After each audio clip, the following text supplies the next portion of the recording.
If you want to increase your chances of succeeding as a photographer, you have to dedicate yourself to a process that is thoughtful and patient. The conscious choice to become a better photographer has led me on a path where I have learned about who I am and how I see the world.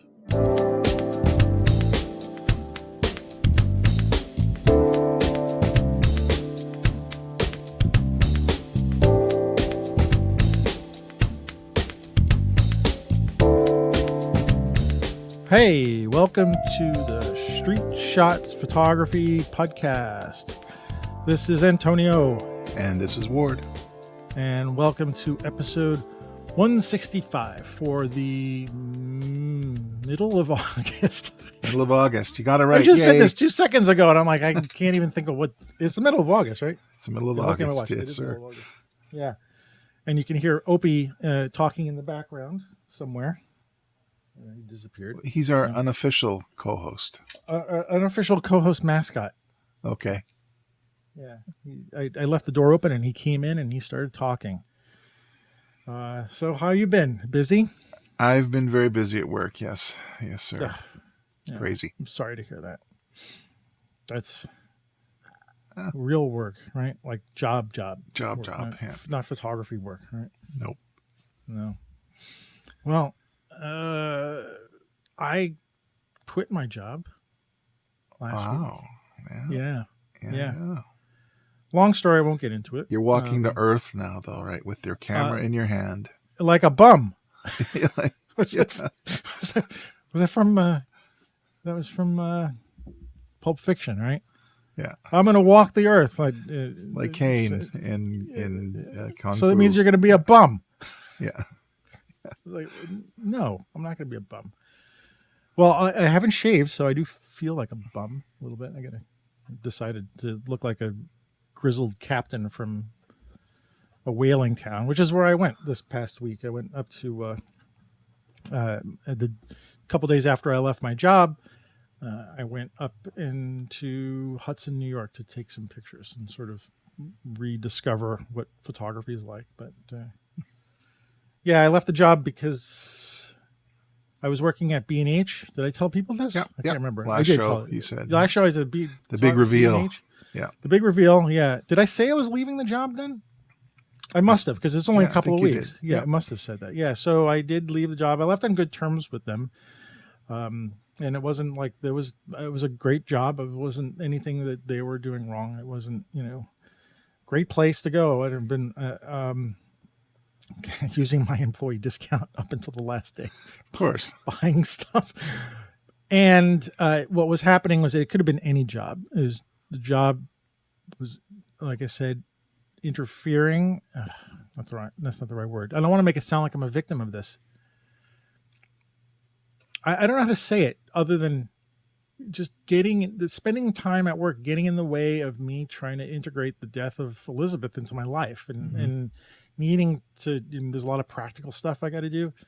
Spend time, paperwork and cleaning up the house and just, I'm not cleaning out everything, but there's all this stuff I wasn't really aware of that having a 9 to 5, 10 to 7 job was just stopping me from doing, or at least getting done. So, I'm in the position now I don't have to work, and it was a gift that Elizabeth gave me. And so I left. And the first thing I did was get an Airbnb in Hudson, New York, and just drove up there and put on my Walker Evans shoes. My Walker, we said the Evan-esque, your word is phrase is the Evan-esque contemplation. Yeah, this was Evan-esque contemplation 2.0. And walked around the town, and I found it really helped, and especially coming back yesterday, and we needed to record the show today. I felt more sort of present and centered than I have been in a little while. So it's the first steps to working this new chapter of my life into whatever I'm doing now. So. Cool. I'm grateful that I had that experience. Yeah. So, enough about me. But today's show, we have a really exciting guest. Yeah. Yeah. Like one of the godfathers of photography podcasting. Yeah. Well, Who is it? Oh, you're asking me? I'm asking you. I've been talking so much. You tell me. Ibarionex Perello, man. The man. Yeah, The man, the myth. From the Candid Frame podcast. Yeah. Amongst other things in all of his books. Yeah, he agreed to join us this Saturday morning, and we had a very nice talk. Have a very nice talk coming up, I should say. And we're recording this intro after the talk.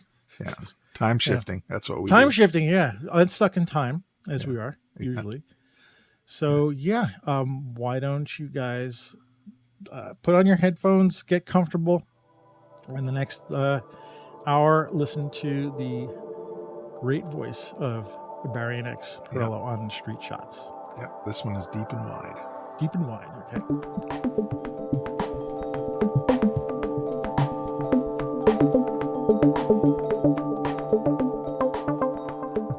Ibarionex, thank you for joining us this Saturday morning.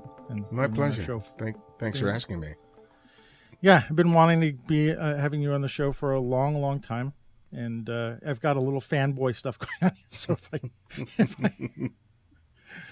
celebrity status. But no, let's get right into it. I really enjoy listening to your show. And the constant interviews with photographers sort of inspired me to do this show as well. So I want to thank you for. Oh, good. That's good to hear. Yeah. But I wanted to actually get right into it. One of the things you talked about, I've read your books, many of them. And one of the things you talked about before you start photography, going out is you do meditation and going out with intention. So wanted to ask you a little bit about that. I mean, it's early morning. Have you meditated yet? Today I actually didn't. My dog woke me up earlier than normal because she knows my routine. So it's like 5:30. I get up, and then that's her time. She knows to get up to, and she goes into the yard, and then I kind of do my the meditation and then give her a walk. But for some reason, I guess we didn't let her out before we all went to bed, so she woke me up at 3:30, which just threw me completely off.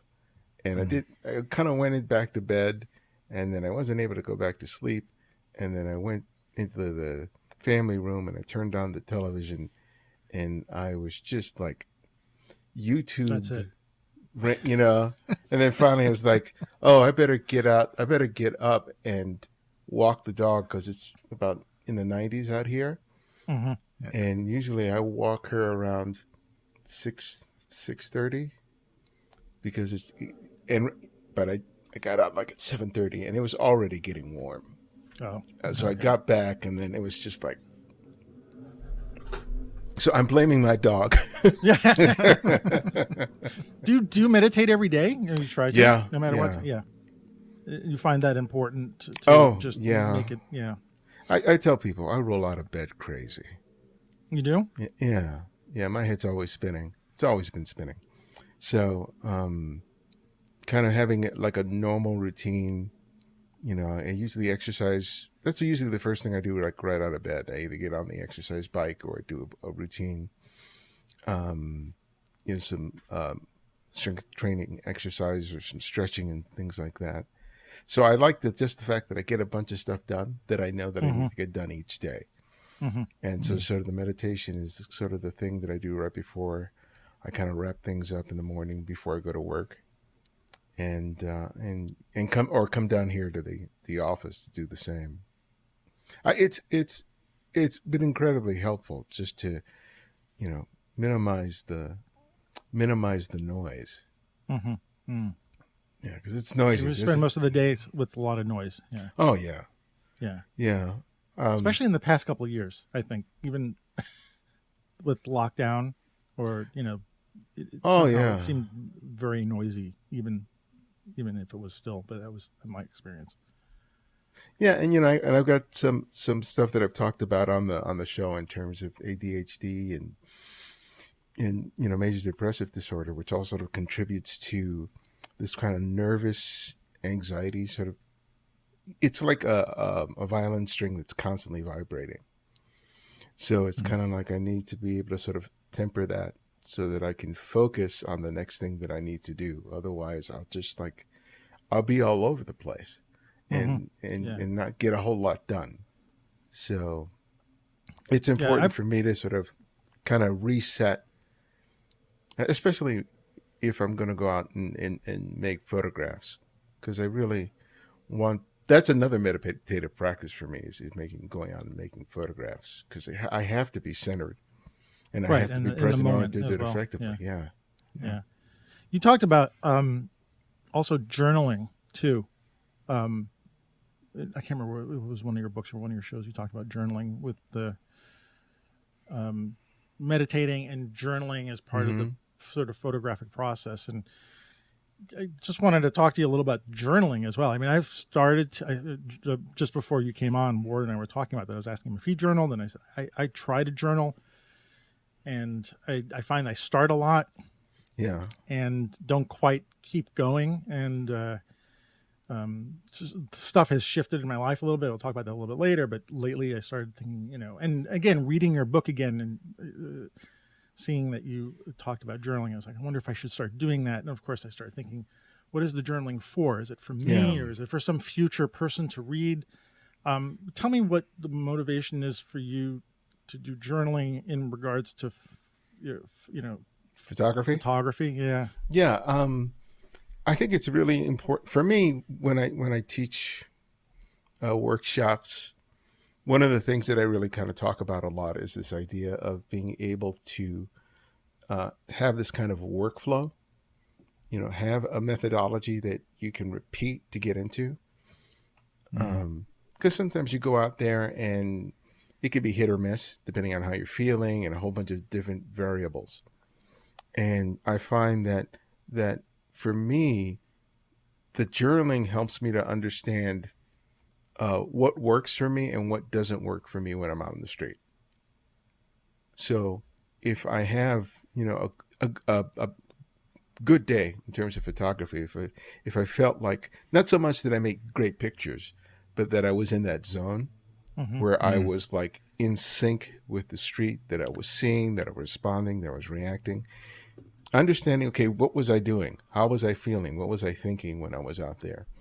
And the same applies to those days when I struggled, when I was having trouble being able to, feel good about spending the time there.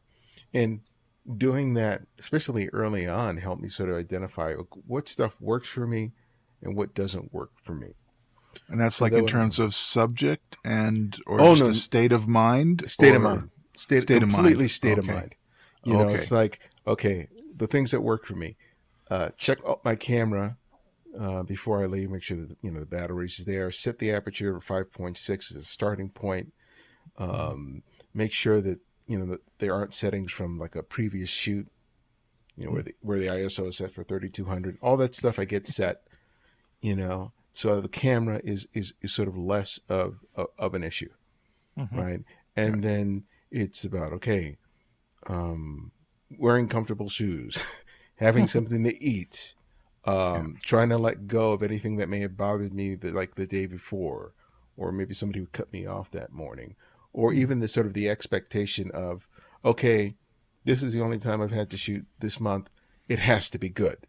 Letting go of this expectation that because, I only have a finite period of time, that somehow I have to produce a great photograph, and letting go of that expectation and instead just going out there and just enjoy the process of seeing. And, it helped me to sort of understand, when I am my most efficient when I'm making photographs, and what are the things that hamper that.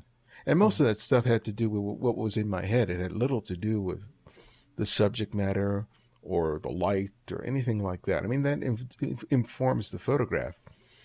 But if I'm not in that space, I'm not going to recognize some of the things that I need to recognize in order to make a really good photograph. Because, I can go out and make photographs that I've made before and do it again, right?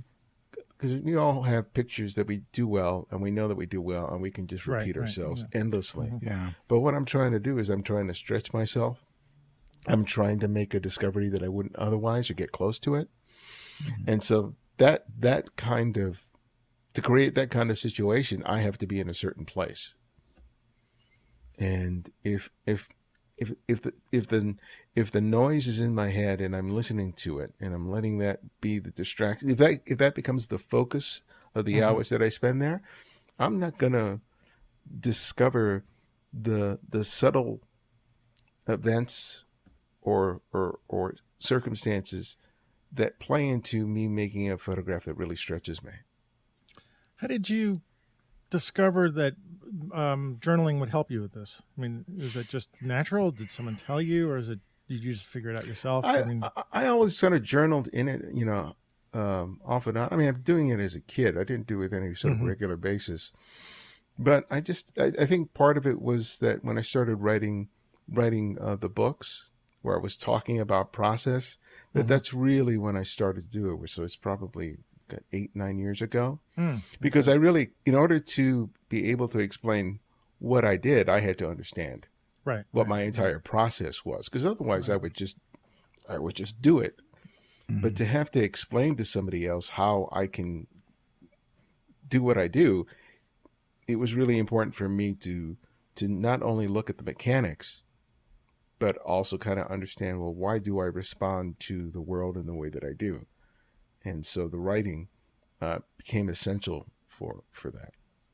And do you think it's a good habit for photographers to get into? Is it something you tell like your students stuff to do? I tell my students to do it, especially when they're sort of developing. Because one of the things that people struggle with, especially early on, is consistency. Being able to go out there and produce consistent results. And it's like with anything that you do, you have to understand, well, what works. If you're a race car driver, you understand the car, you understand the engine, you understand the track, you understand all those things. But, in order to perform at your top level, you have to take all that information and sort of process it constantly, responding to the moment, because you can't, a race car driver can't rely on the last race in order to perform for the next one. Right. Because everything's changed. But there are certain things that are always going to be the same. And the more you understand that, whether it's something to do with the camera, that the lens you're using, or your own state of mind, that helps you to understand when am I the most effective. I love that you're using the racing analogy, because I'm a big racing fan. Oh, so yeah. I'm like right in there. So that really, to me, that's a great way to put it, because I haven't really verbalized to the extent that you have about having the state of mind. That's why I asked the question before. And when I think of it, that's the key component to the kernel of the creativity. Like, where do you come from as you walk out? Ralph Gibson's point of departure, right? Yeah. You're going out, you don't just go out and stand by the drugstore and hope something happens. You need to have that central kernel of what you're going to do that day. And it makes it so much easier. You're actually in a state of flow when you're shooting. Yeah. And that is the best. And I think that resonates with me for sure. Because for me, the ultimate goal, the goal for each day is not so much to make a great photograph. The goal is to make at least one photograph that, even if it's not completely successful, hints at something that I've not done before. Right. That I can look at that picture and go, oh, man, that looks really interesting. Yeah. And I'll see there's things, there may be something in the background, the focus was off, whatever it is. But I look at that picture and I go, oh, man, that's really interesting. And then the goal is to kind of revisit that, to see, like, for example, creating layered compositions, Not just that you have someone walking past a mural, right? But for me, when I'm doing stuff on the street, the thing I'm trying to do is, let me go back.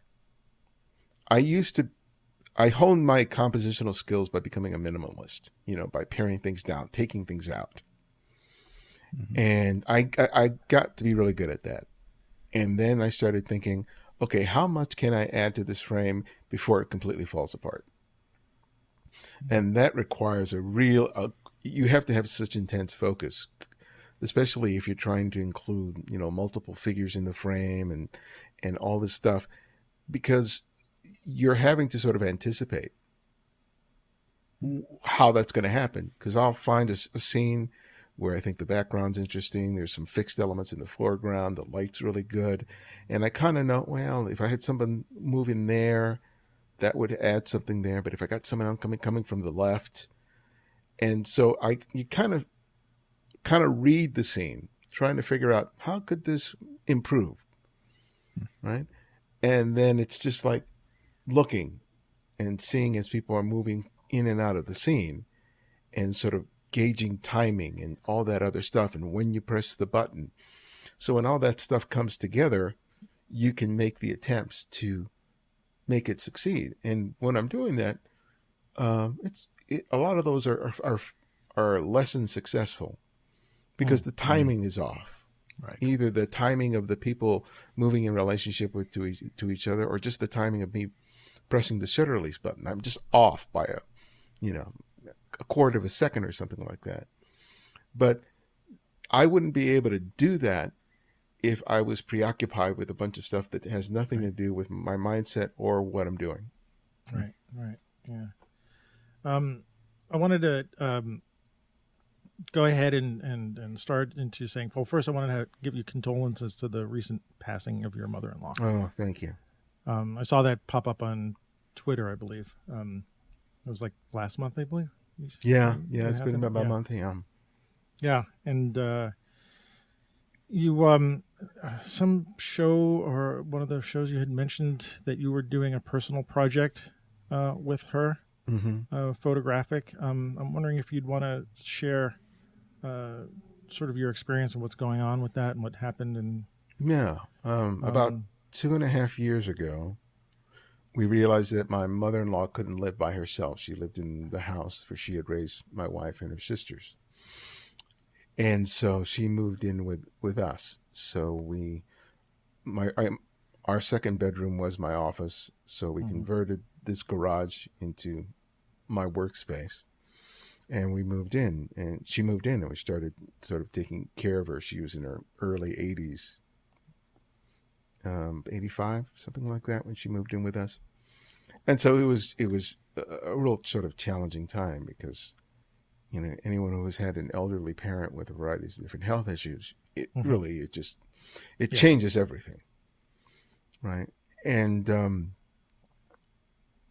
there was just a lot of learning in terms of, okay, how do we sort of deal with this? How do we make this a part of our lives? How do we keep it from sort of interrupting the things that ours? Because initially we were completely focused with her. We're trying to get things right and not make sure we didn't screw things up. And then one day, walking into the house, the garage, the office is downstairs. I walk upstairs into the kitchen, and my wife is washing my mother-in-law's hair. And I look at that and I go, oh my God, that's so beautiful. And I grab my camera and I make a photograph of that. And then it was like this bell went off that, oh, I should probably be photographing this. Because I came to the understanding that for my wife and for my sister-in-law, who at the beginning of COVID ended up moving in with us as well, that they were dealing with how to take care of their mother and deal with health issues, deal with insurance, deal with hospital, deal with medication. And it was work.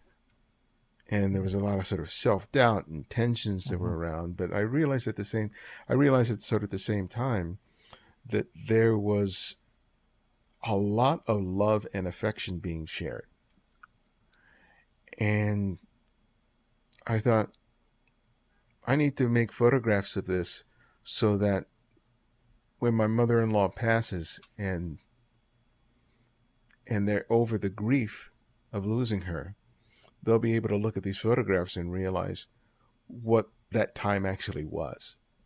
Was that going through your head when because you just said that you saw your mother-in-law's hair being washed and you said you should make pictures. Was that what you were thinking of when you say you should? Because should is I don't know. I always think when someone says the tyranny of the shoulds, Yeah. you should do this, you should do that. What was what you're Yeah. thinking now in your mind when you say I should take a picture of this? Or like, did you already flash forward and say I need to record this because of something? Yeah, I think it was pretty clear to me because when I made the photographs and I went and downloaded them on the computer and looked at them, I realized what was happening. Because I was sort of in the same mind space as them in terms of adjusting to taking care of an elderly parent. I was caught up in that routine, but that picture helped pull me back and realize that there was what it really was about the relationship that we all had with Faith. And so the pictures just came out as a natural result of wanting to not just sort of document the moment, but to honor the moment. Because I wasn't photographing her all the time. It wasn't like I was on an assignment or anything, but I always had cameras around.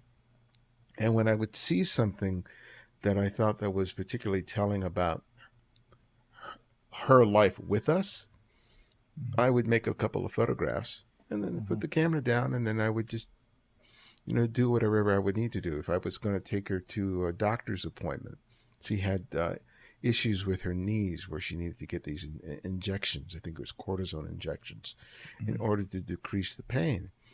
And so I kind of took her to the doctor, and I made pictures. I didn't ask permission. If I was in there and the doctor was like getting the needle ready and all that other stuff, I was just like, you didn't ask permission? No. What do you mean? Like, I didn't ask the doctor, can I make pictures? Well, what about your mother-in-law? What about her? How did she feel? She always was aware of the camera. Yeah. And if at any point she had told me, don't make my picture, I would have not made the picture. Yeah. But me and my wife have been married going on 31 years. And so my mother-in-law was sort of used to being the subject of my pictures.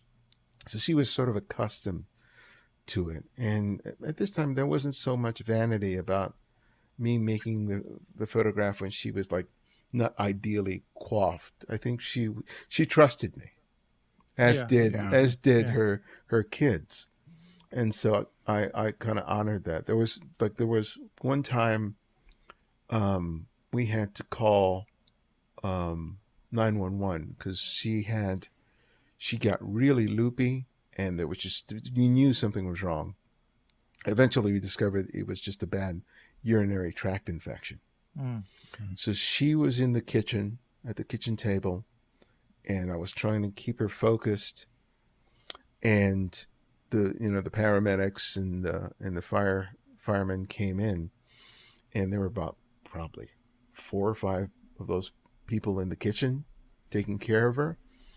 And I made the choice not to make that photograph, and I wrestled with it for a while because I felt like, wow, this is really a dramatic sort of moment. But it was like I didn't make it because it wasn't part of what I was doing.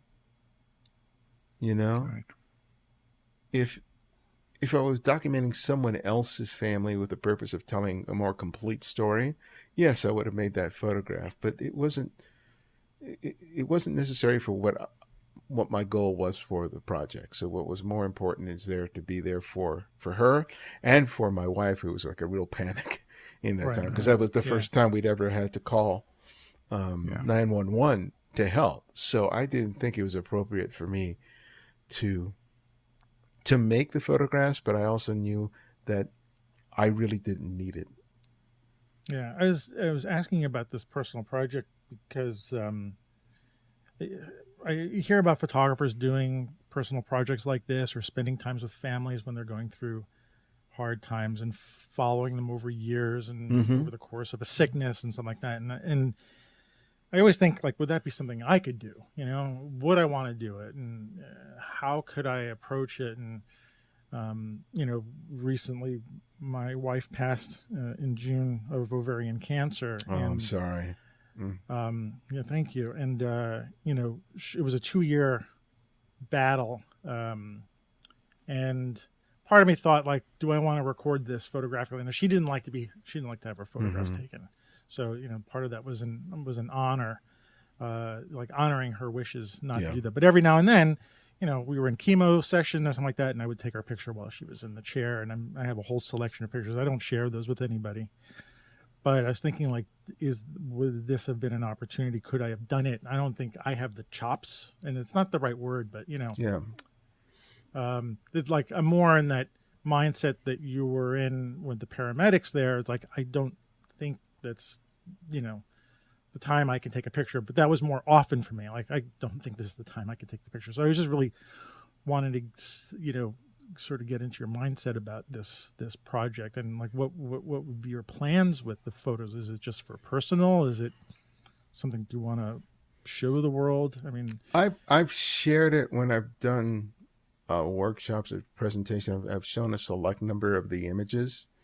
Particularly, there was a class that I was teaching through Namechi Creative where I would, I think it was a 6-week online course, and it was about people using their own lives, because this was during COVID, so a lot of people were, in their homes, so they didn't have the kind of subject matter. So I said, well, this is a really interesting and unique time in your life, in your family's life. Use that and make pictures of that reflect where you are right now, because in doing the project, I realized that I had not documented my own life very well.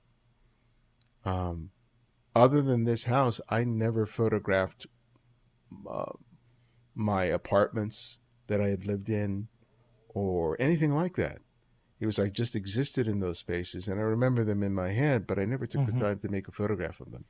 And I was encouraging the students to say, look, this space that you're in right now, this time, this home, the relationships you're in right now, they're going to change. And the best thing about it is you have access. You can pick up the camera at any point. You don't have to get someone else's permission. You don't have to travel anywhere. You don't have to spend a bunch of money to create the circumstances to make the photograph. It's like, just pick up the camera and start looking at your own space, your own life, your own relationships, as if you were photographing someone else's world. And regardless of the skill level or the experience level that the students who took the class with, without exception, they would have these breakthroughs where they would make these really amazing photographs that were incredibly intimate, and it would create an image. They would create an image that when the group would see it, you would hear them go, ooh. They would physically, they would have a physical reaction to the image, and it wasn't like, oh, that's a good picture. They were like, oh, that. Yeah. And it wasn't about the camera being that the composition was perfect and the light was perfect, all the things that we kind of photography dweebs fixate on. It was just like, wow, it's real, it's genuine.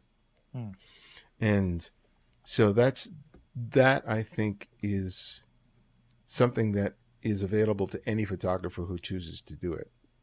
Like for you, even, you didn't photograph, your wife while she was undergoing treatment for cancer, but your life after she passed is just as substantive in terms of what's happening to you and the opportunities it gives you to make photographs.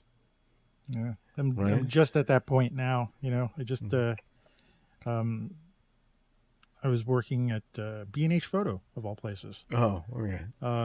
And I was doing their online chat and email.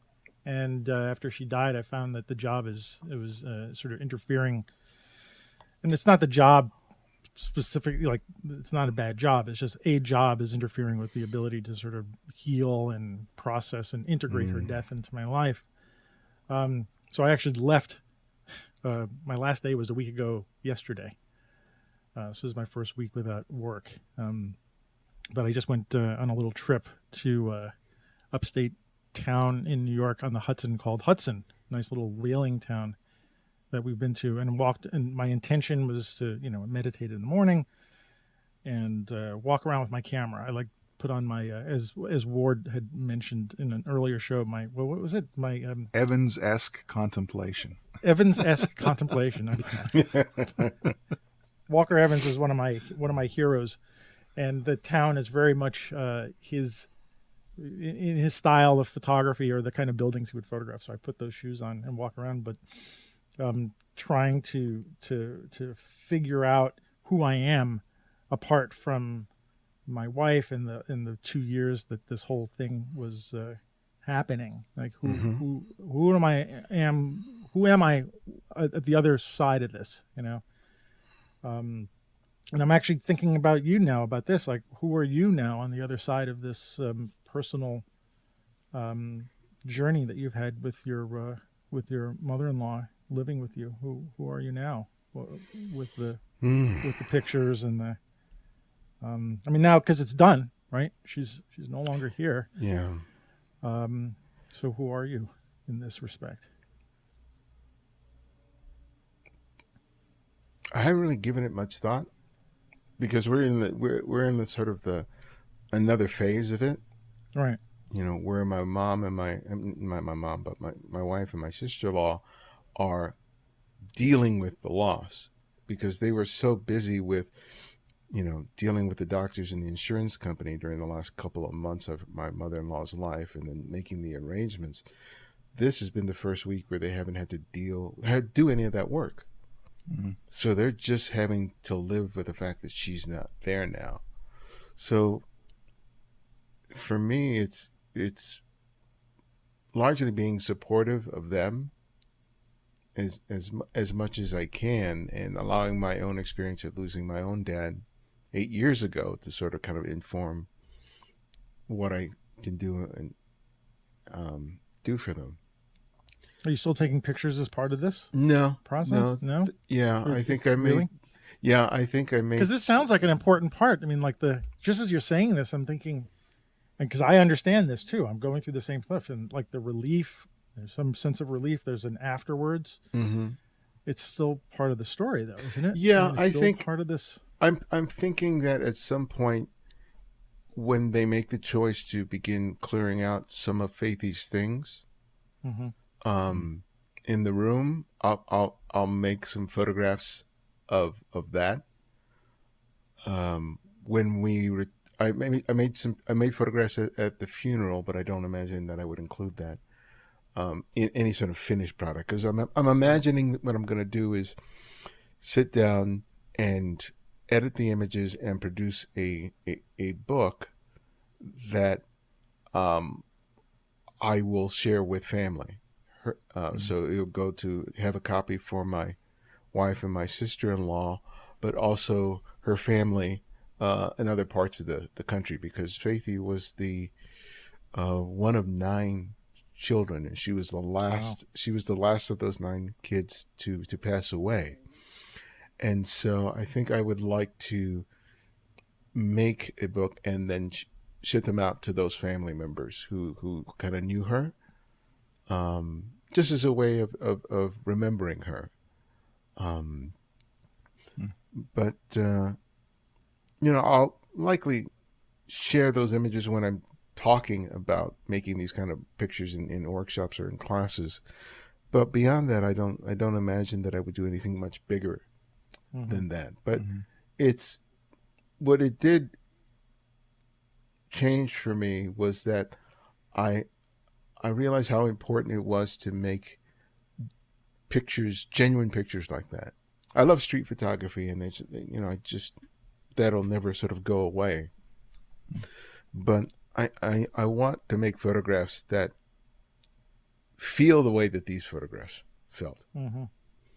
Yeah, and it's funny as you're saying that. I'm thinking the exact same thing as right now. I didn't do a lot of the kind of pictures that you did with my wife. I didn't get that kind of intimate photography, but I'm going through, like, finding pictures like this Polaroid that we took, a couple of years ago when I got this Polaroid camera, and this is an actual artifact. And hopefully I get a chance to talk to you about this on the show today. But the fact that the light from her bounced off, her and hit this object. Oh yeah. And I have this artifact. The metaphysical part, yeah. Mm-hmm. Yeah, but this is an actual, it's a snapshot. It's nothing particularly,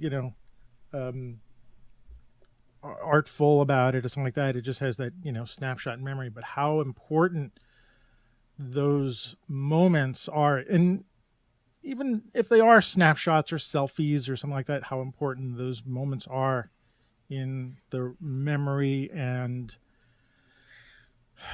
life of the person, in this case my wife, and in case your mother-in-law, and in anybody's cases, whoever they document, how important, like how important this thing is. Yeah.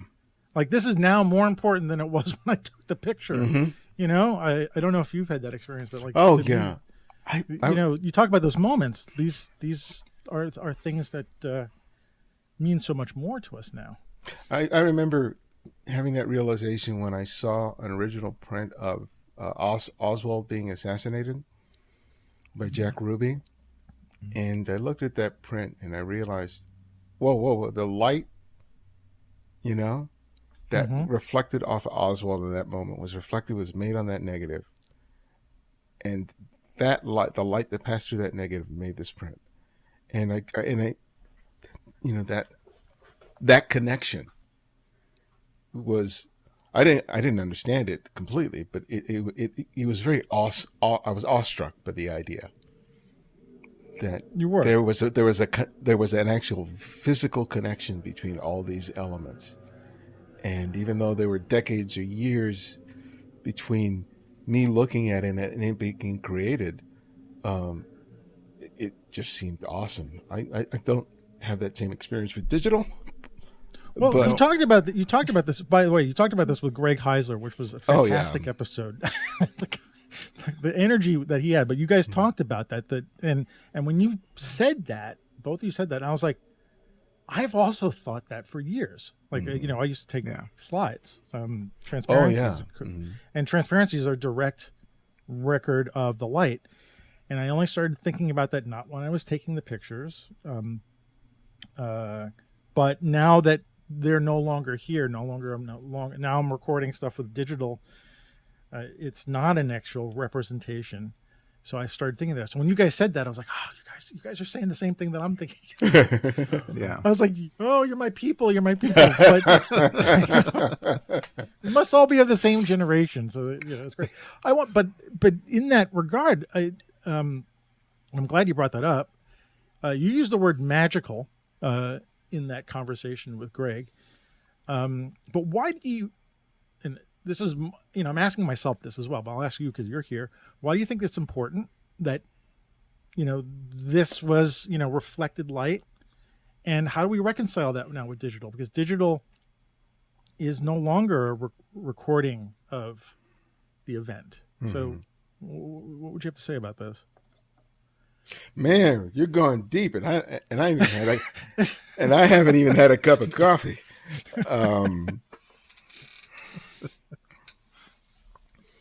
I think it's in some way it speaks to the idea of how everything is connected. We look at our world and there's so much noise about things that make us different, and people, dismissing or diminishing one thing and making something else superior, or not valuing things or overvaluing things, all that crap. Whenever you launch your phone or watch the news, and you lose that sense of we're all part of it, we're all star stuff. When that um, when they got those photographs a couple of weeks ago of the universe with that new The with that new James device, Webb telescope. Yeah. yeah, with Mm-hmm. that telescope, and you saw the the incredible details of galaxies that are light years away, and you realize that, oh, I'm a part of that. The stuff that I am that makes me here. Mm-hmm. And when I'm gone, I'll still be a part of it. I won't be conscious. I won't be aware of it, but I was part of it before I was born, and I'll be a part of it when I'm gone. And I think that concept of, the light and its role in creating the picture is sort of just a reminder for me of that. And it's just something that I think it's it's much more palpable for me just as a result of being an image maker, Right. because I'm making the choice to make this thing, and that somehow that provides me a sense not so much of empowerment, but a sort of reaffirmation of Mm-hmm. that idea.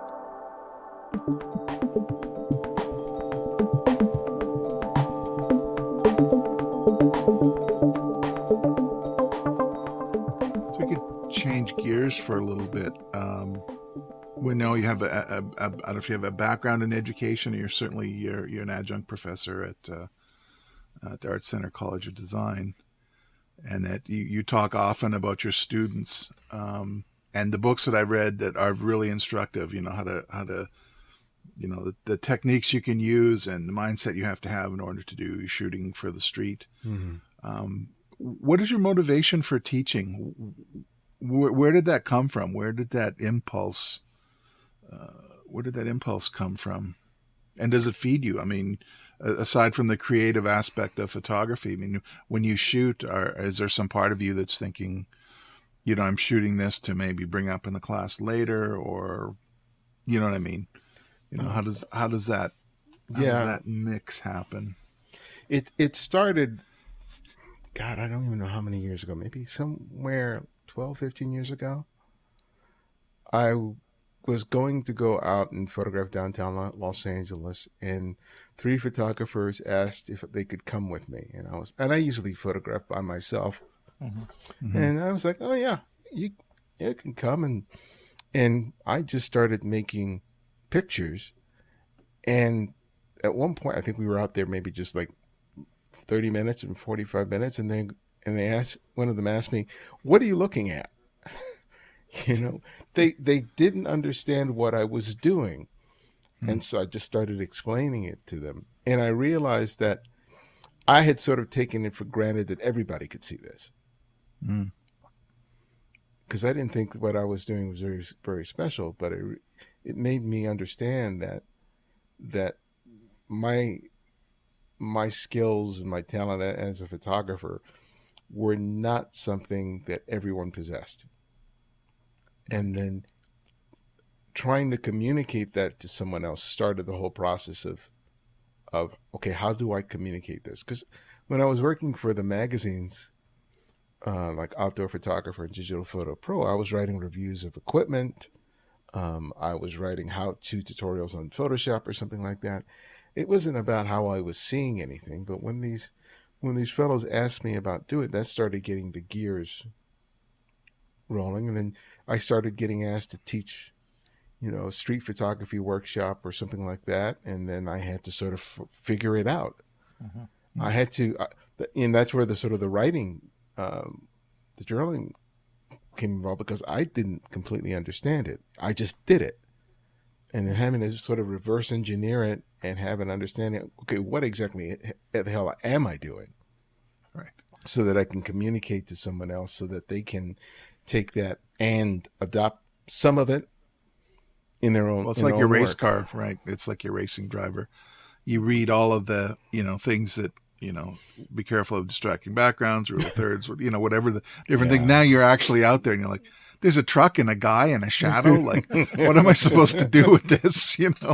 And then the focus starts to happen, and you have a happy accident. You go, oh, okay. Now, as you do it more and more, you kind of pick that up. But Yeah. And I know some teachers, and my sister is a teacher. My youngest sister is a teacher. Talks often about how she learns as much from the students as she does the students learning from her.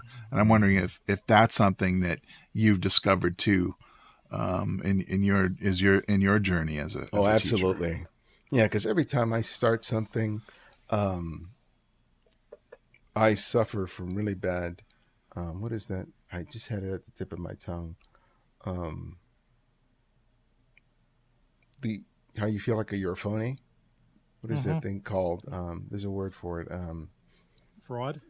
Yeah, fraud. But there's Like there's a particular term for it. I'll probably remember it like 3 a.m. Is there? Let me know, because I know. Yeah, yeah. There's this thing that it's like, oh, who am I to?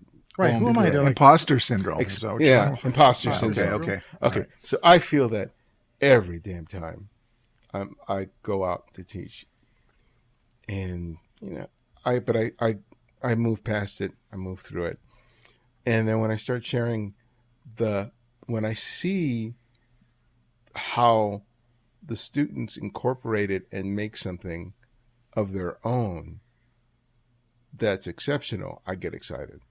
Mm. And because even like I do a lot of 2-day classes, and the first day, you can see pictures that people are making. We're sort of getting it. And the second day, you see like this almost exponential jump, because something's clicked with them, and everybody in the class sees the pictures and they know which ones they are. And for me, that is incredibly sort of gratifying. It makes me realize that to some degree I do know what the hell I'm doing. But most importantly, when I see them make pictures that I go, damn, I wish I had made that. Right. Yeah. Yeah. And I'm like, and do you tell them that? You say, yeah. I made that. Yeah. I wish that were mine. I will tell them. And it's like that makes them feel so good, right? Yeah, they're paying me to take the workshop, but I'm just as much excited by what they produce, because I don't see the way they do. I don't respond to the world, and they do. And when they create a picture that makes me realize, oh, there's a different way of seeing and a different way of photographing that even I hadn't considered, even though I've been photographing for longer. Isn't that the magic of it, though? As you're saying that, like, people say, oh, I want to, or I think like, I'm going to go to the Grand Canyon and I want to take a picture. But like a million people, trillions of people have taken pictures of the Grand Canyon. How can I do it any different? Well, I haven't done it yet. And that idea with students, because I do some 1-day classes as well. When I see what you're seeing, like, I wish I had taken that picture. It makes me realize that this thing that we're in, photography, there's no end to this. There is no, we've done it all. We've seen all the pictures. It's an endless process, and it's always going to be new, and it's always going to be exciting. Yeah. And we'll see a lot of the same pictures, and people are going to copy other people, but there are going to be those nuggets, which has always been in the past and will always be in the future, that draw us to saying, yes, I want to see more. I want to see more, And so that's what I'm resonating with you with that experience. And if I do a 3-hour class, because my classes are really short and sometimes they're online and stuff like that, but when, like, in a 3-hour class, if one person gets that one moment of like, oh, they listened to the presentation that I gave ahead of time, or they saw an Ansel Adams picture or somebody that just gave them a little hint of an idea, and you can just see that kernel of it. It's I don't want to say it's like a dopamine hit, but it's like, yes, that's what draws me to keep going. Because the importance of that moment is really critical for me as instructor, because it's not that I want them to have produced like 7. Some people go to a workshop with the idea of, okay, I'm going to go out and I'm going to make all these wonderful photographs as a result of being with this instructor, and I'll have 7 or 8 great photographs. It's like, that's that's the wrong way to sort of approach it. My hope is that they'll make a photograph that they would not have made before the workshop. Something that sort of represents what they're really capable of. And I want to tell them, this is a great photograph. You created it. You made all the choices. This represents your real potential as a photographer. And your job after this workshop is over is to continue working towards that. Because if you go back, you go to a workshop and you don't pick up a camera until weeks later, all you're going to do is you're going to fall back into your old habits. And you'll never come close to creating a picture like that.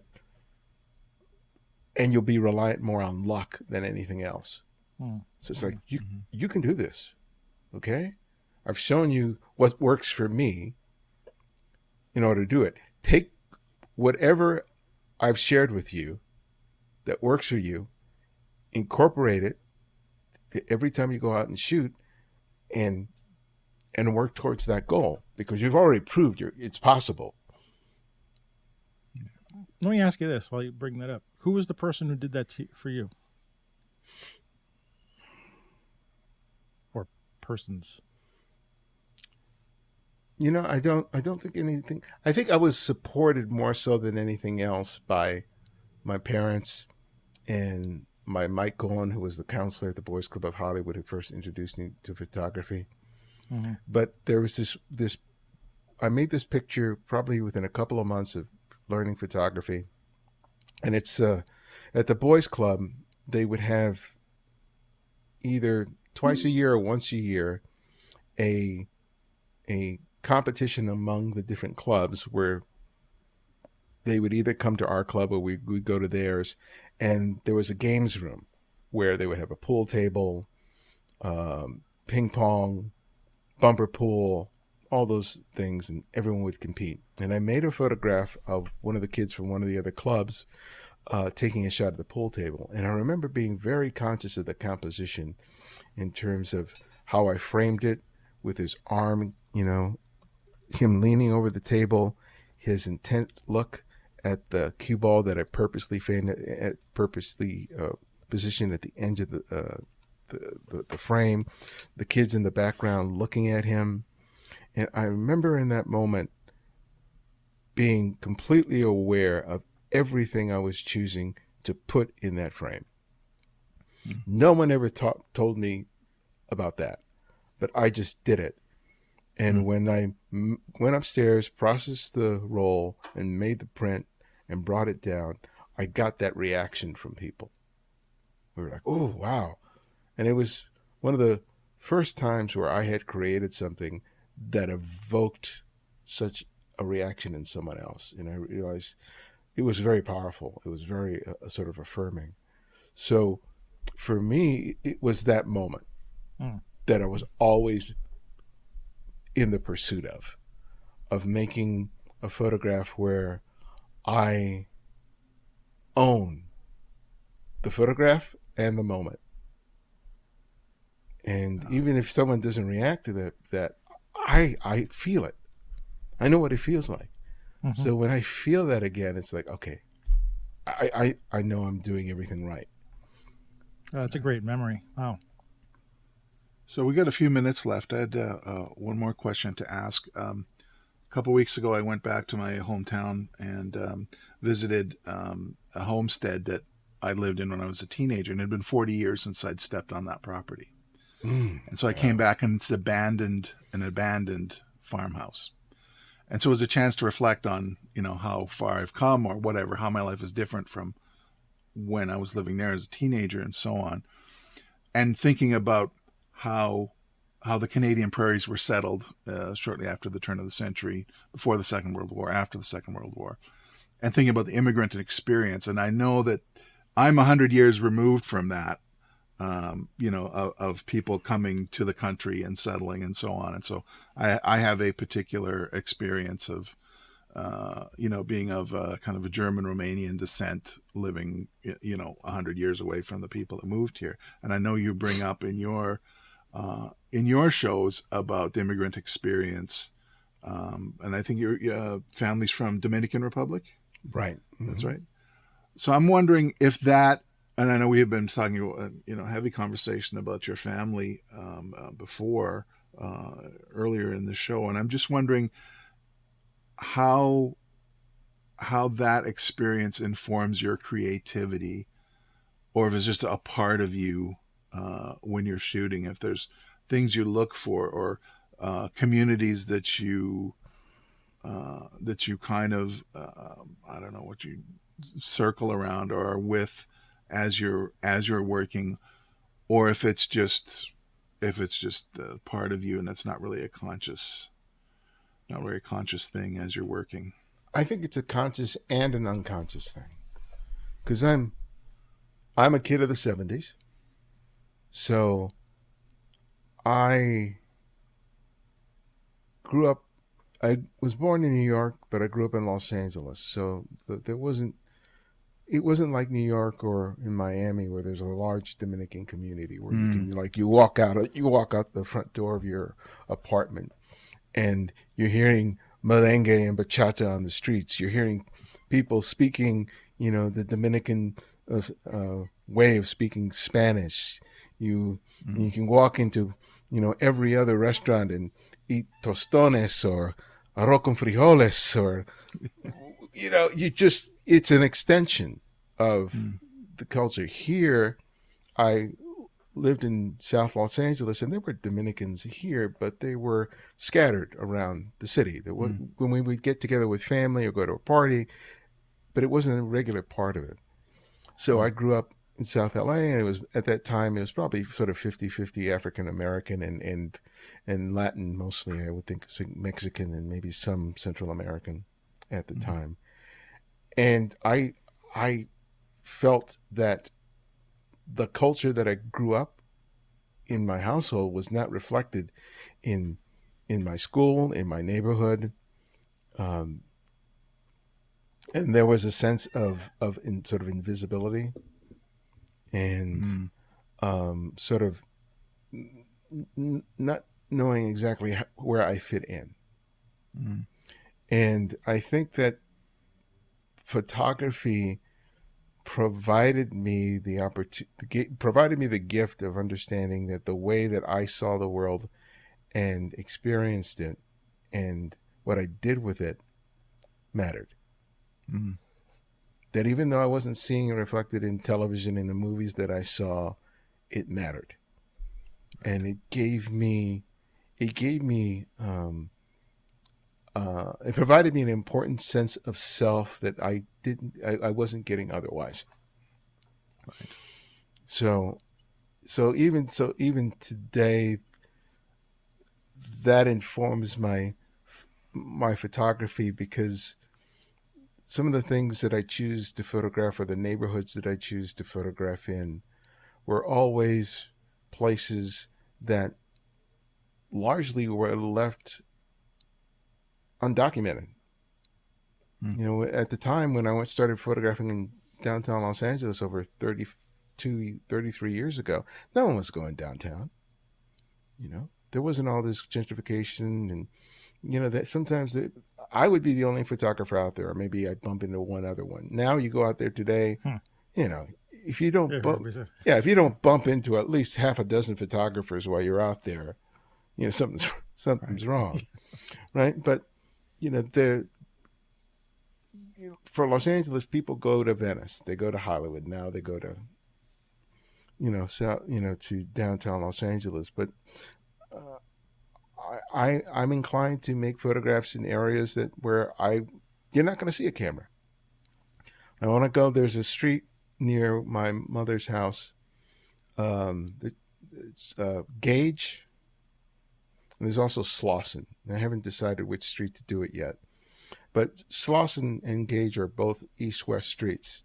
And the further east you go from where I am, you see how the Latin American community have sort of transformed that area, which back in the 30s and 40s was largely made up of industrial. So that a lot of people, like during the war and after the war, were working. and then they kind of and that stopped. But when you go there now, you'll see how all the way that the shops are painted really reflect the sort of the Latin community in terms of those bold, saturated colors. And you'll see how certain buildings have been repurposed over and over and over again. It's not like you go to the West Side where things are basically wiped away and replaced with something else. Right. Right. And for me, that's fascinating, but it reflects the fact that this is my experience. This is my LA. And so I want to photograph that because it's important to me. And hopefully someone else can take a look at those photographs and maybe realize that there's a Los Angeles that they've never realized was there. But more importantly, others who have lived or do live there can take a look at that and go, oh, that's my LA too. There's a photographer, Kwame, I forget his last name. I want to say Brathwaite. I interviewed him for the show some years ago. And he does a lot of street photography, but it's not about people. It's about basically these urban landscapes. And I fell in love with his photographs because I look at all those photographs and I go, that's my LA. Yeah. You know, the liquor stores, the corner stop churches, just all that stuff. It's just like, yep. It's not just that I recognize that particular location, but it's that LA that reflects the immigrant influence on that. Because other parts of town they completely disassociate with the idea that immigrants are even involved at all in the development of the city. Right. And it's all about image, supporting the illusion of what the city is and can be, all that stuff, which is you see all the time on TV shows or in movies. There's a very small sliver of this city that you ever see in those things, and that's not my Los Angeles. Not even close. So and it's not unique to Los Angeles either. Man. See it happening. You talk about being born in New York, having been born in New York, and seeing a similar thing happening, as things get wiped away. But when you talk about the photographer, you're just saying like, oh yeah, that's my LA, and I'll see a photographer. It's like, oh yeah, that's my Manhattan, and that's my Brooklyn that I grew up on. Yeah. But it's harder and harder to see. I mean, as time goes on, and so I feel like, we're sort of in a unique position now, all the three of us, at our age, because we crossed over from the time when things were like that and how things are moving. And the influence of the mid-century, mostly American photographers, street photographers, which I'm sure inform all of us big time. Oh, yeah. Yeah. So it just keeps us... It keeps us moving along. It keeps me sort of thinking about like, yeah, I'm gonna go to a place like Hudson. I'm gonna record the things until the kind of images of the places that I think are not gonna be there in the not too distant future and stuff like that. So yeah, my sister lives in the Bronx. Yeah, that's where my dad grew up. So when I go there and visit the Bronx, I go, oh, okay, when I go there, I remember what the Heights were 20 years ago. Or 30 years ago, because the last time I went to the Heights, I didn't recognize it.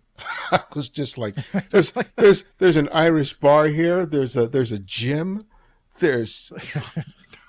And all the little restaurants and little mom and pop stores that I was used to were gone. I used to walk down the street with my cousin, and we would get stopped every 5 or 10 minutes because he was bumping into somebody he knew. Yeah. Right. Yeah. And now not anymore, right? No.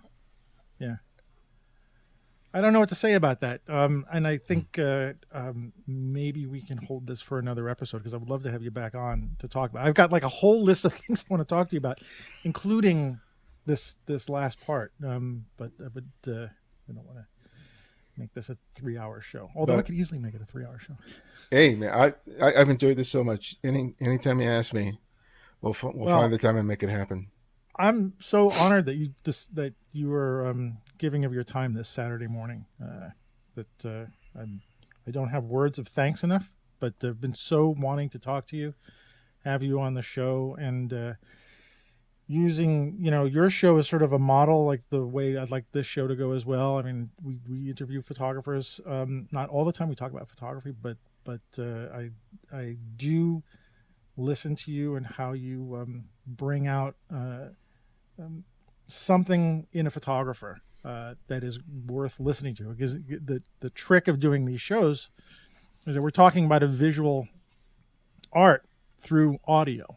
There's nothing visual in this show. People are listening to it while you're walking around, and so I find that the fun challenge, that we can talk about photography without having to actually see pictures. Yeah, people look at me cross-eyed when I tell them I do a podcast on photography. What? How do I do that? Yeah, well, you're doing a great job, and Thank you. I really appreciate your time. And can you just tell the three people who are listening to this show who don't know your podcast, can you tell them where we can find you on the in the world? Yeah, they can go to thecandidframe.com, and everything there, my own photography, the show, is available there. They can download the podcast anywhere they listen to podcasts. I do have a app which is available for both Apple, iOS, and Android, which will give you access to every episode, which is, I think 570 or 580. I lose track. Stop counting, right? Yeah, I stopped counting. But the app is great because you can go back all the way to episode 1, bookmark it, choose your favorites. Because some of the podcast apps out there don't provide all of them for whatever reason. Right, yeah. So this is just a good way of being able to access the entire catalog. Great. And I also want to add that you've written a lot of ebooks about photography. Of the 9 stories about 9 photos on your website. I bought both of those. It was great to read. Oh, thank you. And I encourage people to go to your site and pick up your ebooks, especially because I love the way you talk about the process of making pictures. It's not just, it's something I like to tell students, like, you don't just go out with a camera. It's like going out with intention, just sort of like when we started the beginning of the show, have intention and really think about what you're doing and spend time. So, Ibarionex, it's been a pleasure to have you on the show. A great way to spend, the best way I could spend a Saturday morning, actually. Absolutely. Well, thank you guys for having me. I really enjoyed talking about both of you. Great. So have a great day. See ya.